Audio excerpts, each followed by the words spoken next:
প্রত্যেক ক্লাসে যেসব ক্যাটাগরির ছেলে মেয়ে থাকে কমেন্ট করে বলবেন আপনি কোনটা। ছেলে সারাক্ষণ মেয়েদের সাথে আর কিছু মেয়ে সারাক্ষণ ছেলেদের সাথে লেগেই থাকে। কয়েকটা এলিয়েন থাকে যারা নিজের বাপ মায়ের নাম ভুলে গেলেও স্যারের অ্যাসাইনমেন্ট করতে ভুলে না। কয়েকটা আইনস্টাইন ও নিউটন থাকে, এরা ক্লাসের শেষের সময় এলে স্যারকে টপিকের বাইরে প্রশ্ন করে ক্লাসের লেন্থ আরো 20-25 মিনিট বাড়াইয়া ফেলে। কিছু কাপল থাকে, এরা ক্লাসে আসে শুধু প্রেম করতে। কয়েকটা থাকে তারা সারা রাত ধরে ঘুমায় না, ক্লাসে এসে ঘুমায়।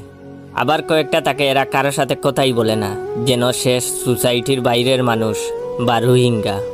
আবার কয়েকটা থাকে বাচাল, ক্লাসের সবার কানের 12টা বাজানোই তাদের একমাত্র উদ্দেশ্য। আবার আরো কয়েকটা থাকে দেবদাস, তাদের মুড সব সময় মে ফিরবি তুমগো চাওগা এর মতো হয়ে থাকে। আবার কয়েকটা থাকে জুকার। আবার আমার মতো কয়েকটা থাকে, তারা সব সময় সবাইকে হাসায়, এমনকি তাদের কাছে সিরিয়াস বলে কোনো শব্দ নাই। আবার কয়েকটা থাকে গালিবাজ, এদের মুখ থেকে কথা কম বের হয়, গালি বেশি বের হয়।